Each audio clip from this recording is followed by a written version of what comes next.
શું માગ્યું? હવે દરેક દેવતા પાસે માગવું હોય તો અમુક અમુક વસ્તુ મંગાય. તો હવે શંકર ભગવાન પાસે તમે જો જતા હોય, આમાંથી જેટલા જતા હોય એટલા લોટો જળ ચડાવો, બીલીપત્ર મૂકો, ભગવાન શિવજીને વંદન કરી અને શિવજી પાસે શું મંગાય?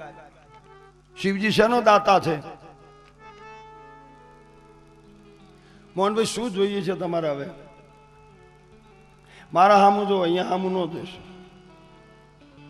સૌની ચોઈસ જુદી જુદી હશે. હું મોહનભાઈને માંગુ, ભગવાનની પાસે, શિવની પાસે ભક્તિ માંગુ. ભક્તિ ભક્તિ કરતા છૂટે મારા પ્રાણ, એવું માગું છું. ભક્તિ કરતા છૂટે મારા પ્રાણ, પ્રભુ એવું માગું છું. તારું મુખડું મનોહર જોયા કરું. હે પ્રભુ, તારું મુખડું મનોહર જોયા કરું. રાત દિવસ રટણ તારું રટતો રહું. રાત દિવસ રટણ તારો રટતો રહું. અંત સમયે રહેજો મારી પાસે, પ્રભુ એવું માગું છું. ભક્તિ કરતા છૂટે મારા પ્રાણ, પ્રભુ એવું માગું. તો બા ભગવાનની પાસે જઈને માંગવું હોય તો એક જ વસ્તુ માંગજો, ભક્તિ. જો તમારા ઘરમાં ભક્તિ હશે ને તો આપોઆપ બધી વસ્તુ આવશે. ભલે તમારા ઘરમાં બધી વસ્તુ છે, પણ જો તમારામાં ઘરમાં ભક્તિ નહીં હોય તો બધી વસ્તુ ક્યારે જતી રહેશે એનું ખબર નહીં. તો હવે અગસ્ત્ય બાપજીએ શંકર ભગવાન પાસે માંગ્યું કે મહારાજ, જો તમે મને કથાના બદલામાં આપતા હો તો આપની પાસે ભક્તિ માંગો.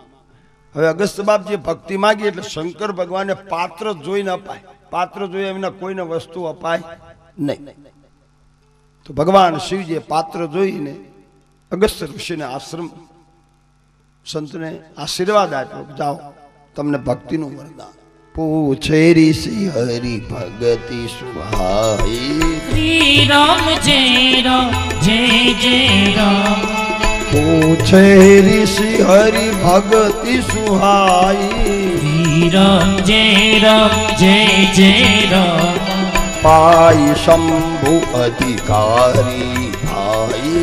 શ્રી રામ જય રામ જય જય રામ.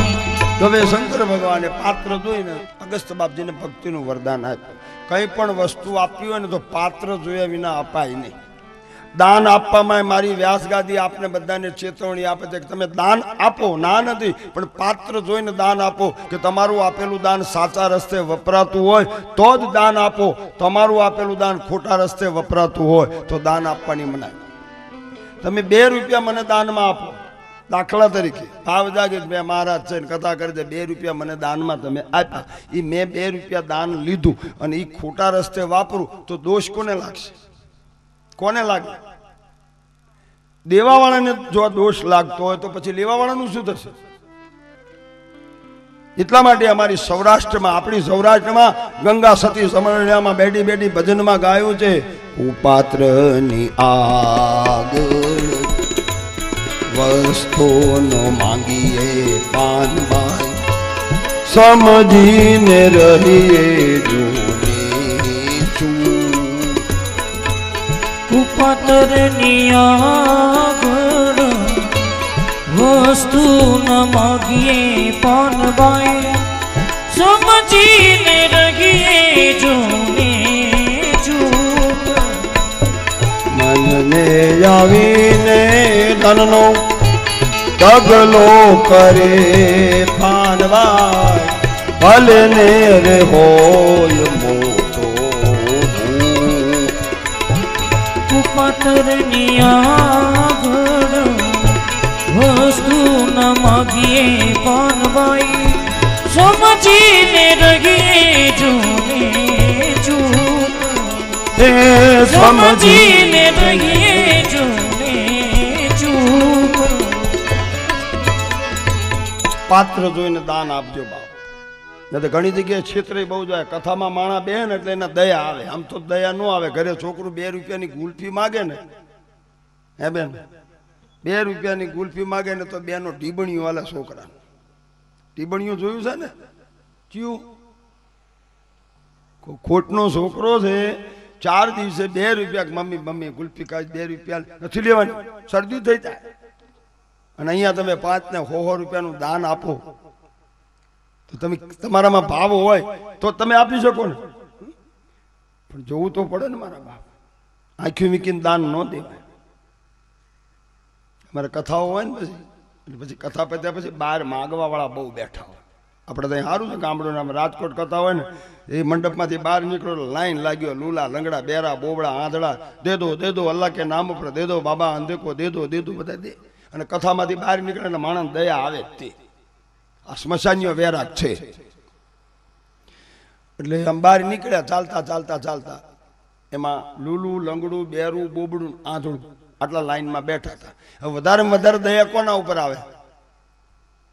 એ ભાઈઓ, એક આ લૂલું લંગડું બેરું બોબડું અને આંધળું, વધારે દયા કોના ઉપર આવે? આંધળા ઉપર.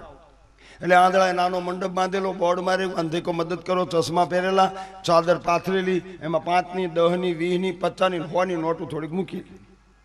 અને માણસો બધા કથામાંથી આવે એટલે ચાદરમાં, અને જ્યાં પડ્યું ત્યાં વધારે આપે. તમે જોજો, પડ્યું ત્યાં વધારે આપે, ખાલી અહીંયા કોઈ જોવે જ નહીં. આ બધું ઢાળ હોય ને યાદ આવે. બધા દેતા નીકળ્યા. એમાં અમારા મોહનભાઈ જેવા નીકળ્યા. મોહન ને રવાય તો આપણે ઓલા વિઠ્ઠલ થાય ને, અમારો વિઠ્ઠલ નીકળ્યો. એમાં ખીચામાં હાથ નાખ્યો ને 5નો સિક્કો આવી ગયો સીધો. એ 5નો સિક્કો લઈને હાલતા અમારા વિઠ્ઠલભાઈ આમ ચાદરમાં આંધળાઈને ચાદરમાં નાખ્યો. અને નાખીને તો હાલતો થયો, પણ પેલો રૂપિયો ઊભો પડ્યો એટલે દોડતો રસ્તા ઉપર જતો રહ્યો. વિઠ્ઠલે તો 5 રૂપિયા દઈને પાછું વળીને કોઈ દાડો જોયું જ નથી. એને તો આપ્યું જ છે, આપીને હાલતો થયો. 25 ડગલા આગળ ચાલ્યો એટલે પેલો બેઠો જે આંધળો હતો એ ખરેખર ખોટો હતો, દેખતો હતો. એટલે પેલા રૂપિયા 5 આમ દડતા રોડ ઉપર જતો રહ્યો. એટલે પેલા આંધળાએ જોયું, મારું બેટું 5 રૂપિયા પેલો નાખીને જ્યો વિઠ્ઠલ, પાછું વળીને જોવાનું નથી, લાઈન લઈને બેસી દઉં નતો કોઈક લઈ દેશે. એટલે આ આંધળો ઊભો થઈ અને એકદમ દોડ પેલા 5નો સિક્કો લઈ અને ચાદરમાં મૂકીને બેહવા દેમાં વિઠ્ઠલે કુદરતે આમ પાછું વળીને જોયું. અને એને અચરજ થયું, મારું બેટું આ આંધળો છે, મેં 5નો સિક્કો નાખ્યો, ચાદરમાંથી રોડ ઉપર ગયો, આંધળાને કેવી રીતે ખબર પડી કે 5નો સિક્કો લઈને પાછો બેસી ગયો ને પડી પાછો અંધેકો દે દો બાબા. એટલે વિઠ્ઠલ ભાઈ પાછો આવીને કે ભાઈ અંધા પૂછાય નહીં, પણ મને વહેમ પડ્યો છે એટલે હું તમને પૂછું છું, તમે 2 આંખે આંધળા છો, મેં 5નો સિક્કો તમારી ચાદરમાં નાખ્યો, એ દોડતો રોડ ઉપર ગયો, તમને દેખાતું નથી, તો તમને કેમ ખબર પડી કે રોડ ઉપર છે ને તમે લઈને બેસી ગયા? એટલે પેલો કે પૈસા હું આંધળો નથી. એટલે વિઠ્ઠલભાઈ ગરમ તો બેઠો છું કેમ અહીં? પૈસા બ્રાડું ન પડશું, હું બેઠો છું એનું કારણ છે હું બદલીમાં બેઠો છું. બદલીમાં આમાંય બદલી હોય, પાછી બદલીમાં બેઠો. એટલે વિઠ્ઠલભાઈ કે તો કઈ વાંધો નહીં, આંધળો ગયો છે ક્યાં?